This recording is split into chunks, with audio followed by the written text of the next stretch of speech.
I made a graph to bring clarity as to where we find ourselves today.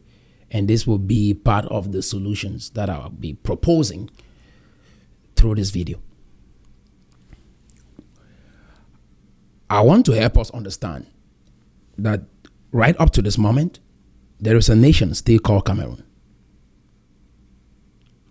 Right up to this moment, there is still Anglophones in Cameroon.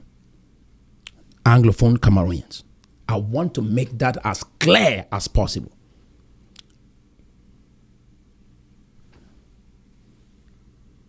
Cameroon is the nation internationally recognized right now. Anglophone Cameroonians or Anglophone Cameroon is still internationally recognized as a group of people within the nation.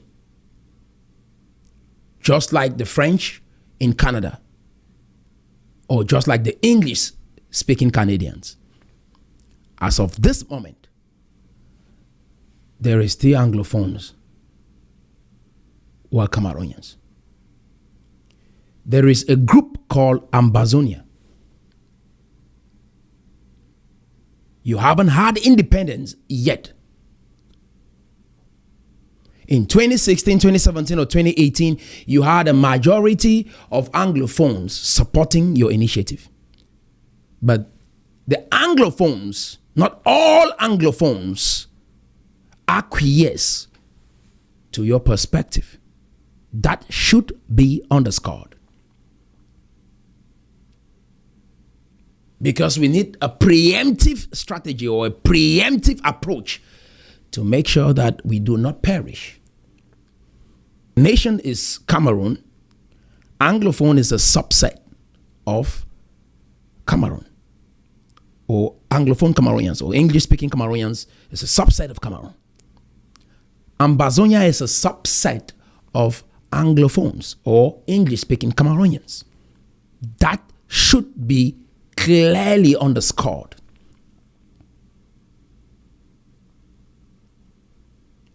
The Ambazonian group, as of now, is not the Anglophone Cameroonians. The Ambazonian group is a subset of English-speaking Cameroonians. You do not represent the entire Anglophone zone.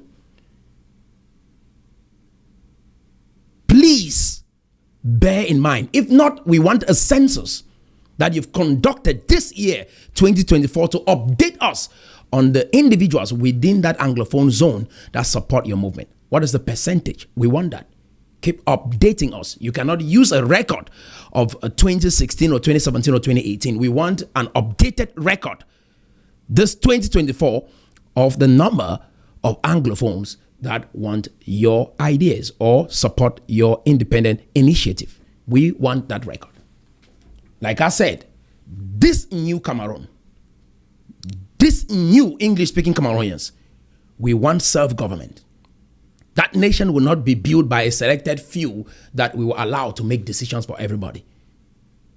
Statistically proven, when the private sector is empowered, that nation does well. And that is my hope. And that is what I'm pushing for in Cameroon right now. That the private sector take responsibility, be productive, develop your area, develop and solve problems within your community by producing products and services that go on to serve your community. That degree of self-government works. It has worked in America, and that is what God intended for us. He never even wanted the children of Israel to have a king. They insisted. God's plan is that you be self-governed. That's why he said he will write the laws in your heart, so that when you're going around, you should not be waiting for a police officer, because some people don't even understand why a government even exists. Some people don't even understand that. The government exists so they can put you in order. That is why. So that they can give you laws, and if you break them, they correct you. But if you're self-governed, do you think you'll be calling the police all the time that someone has hurt you or you're in trouble? You will not need that, right? If everyone within a nation is self-governed and other nations are self-governed, no one penetrates into your territory, what is the need of government? The government is there so that they can be able to protect you because you're unable to protect yourself. Is this making sense? We should be able to understand that that nation's progress depends on us and take collective responsibility, most importantly, personal responsibility for the well-being of that nation. So again, as of now, we are not playing games. This is not some story you sit in a bar and share with people. This is not a story you sit among your friends and you feel good and you just have a conversation based on your inclination. As of now, there is a nation called Cameroon. There's no nation called Ambazonia. Now, it is a concept and it's an idea and it's a group and it's a movement. I admire your courage. Good luck with that. But you do not represent Anglophones. That should be very clear. And still, there is an Anglophone crisis. And the teachers and the lawyers will articulate and address what made them go to the street to march demanding certain rights. That problem will be addressed.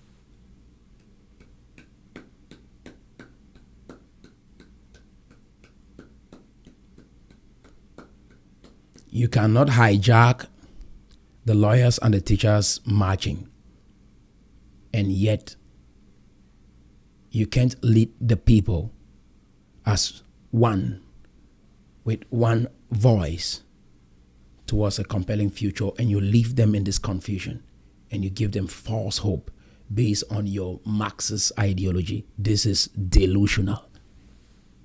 And somehow you feel like you have the moral authority over this group of people.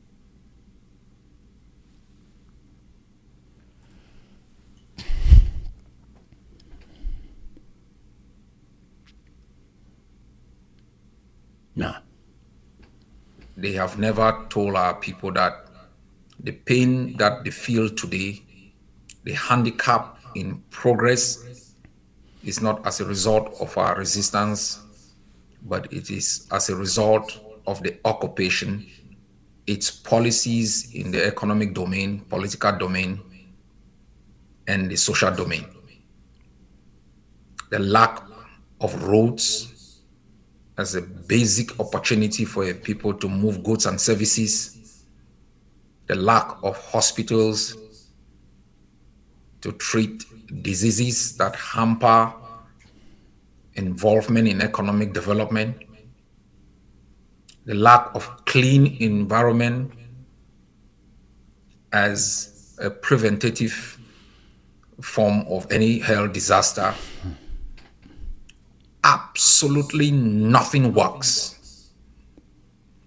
Our country is sliding down a steep slope into the abyss. A year as a couple, you are going to have... Okay, beautiful.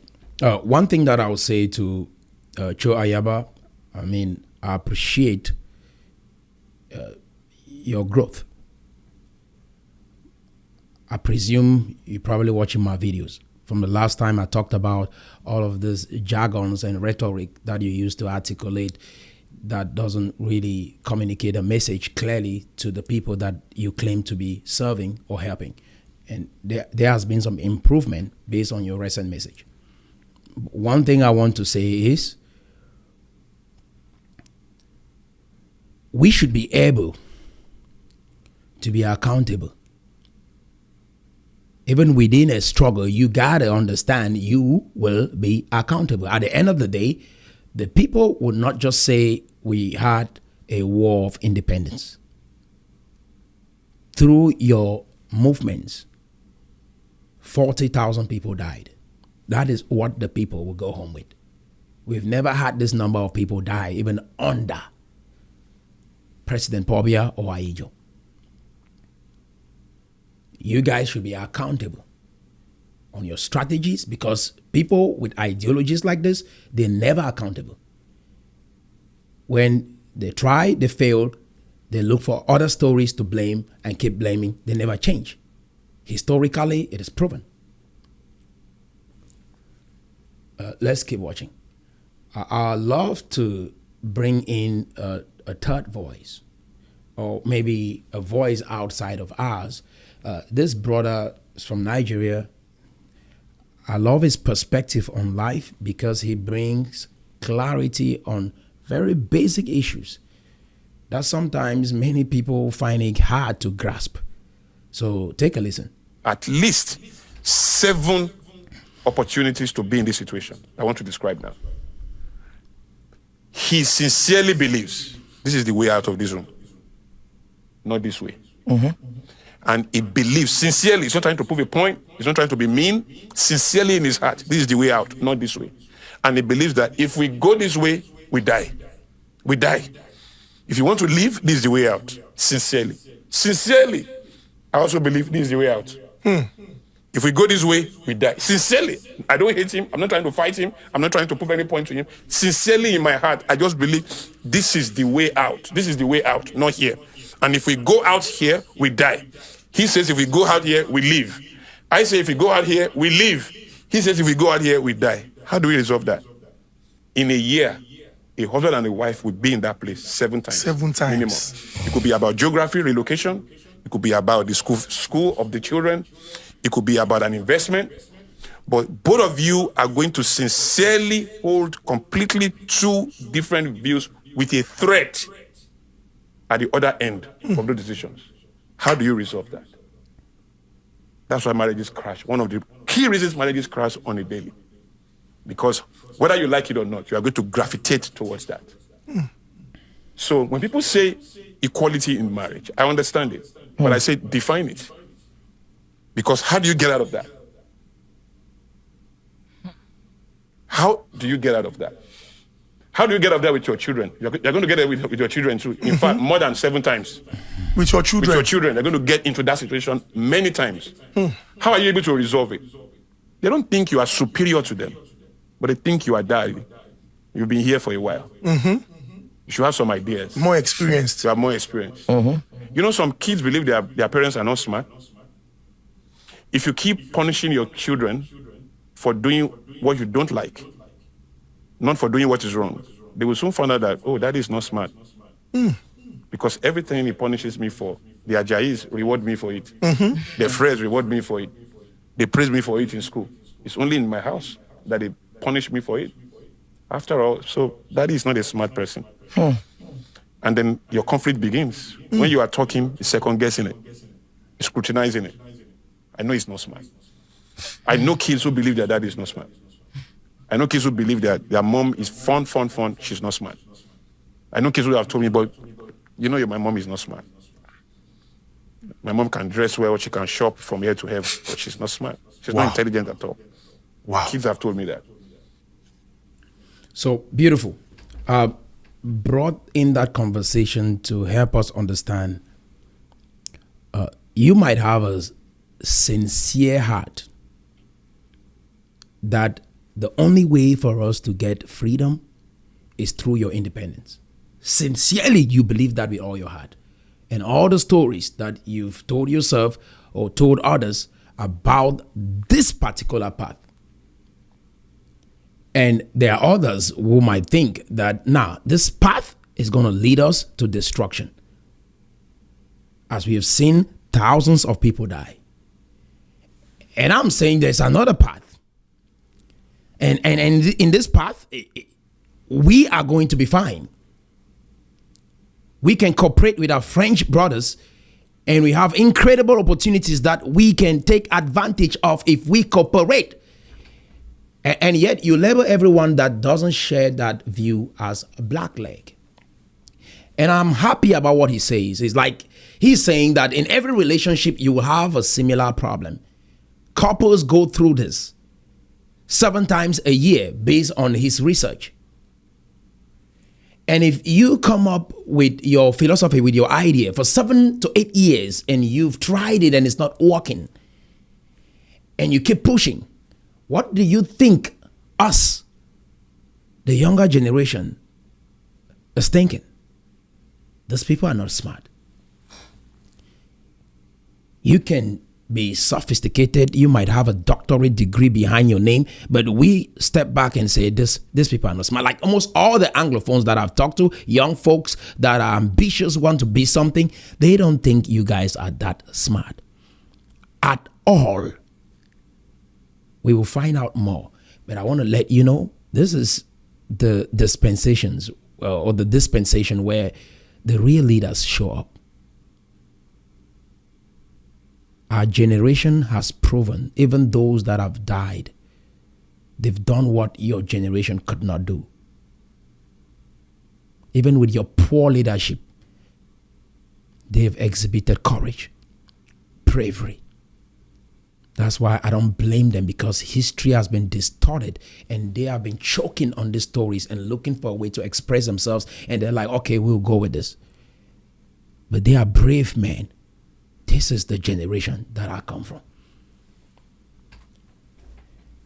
And young people, if we put wisdom, look at what is happening around the world today, follow a path, we will be different.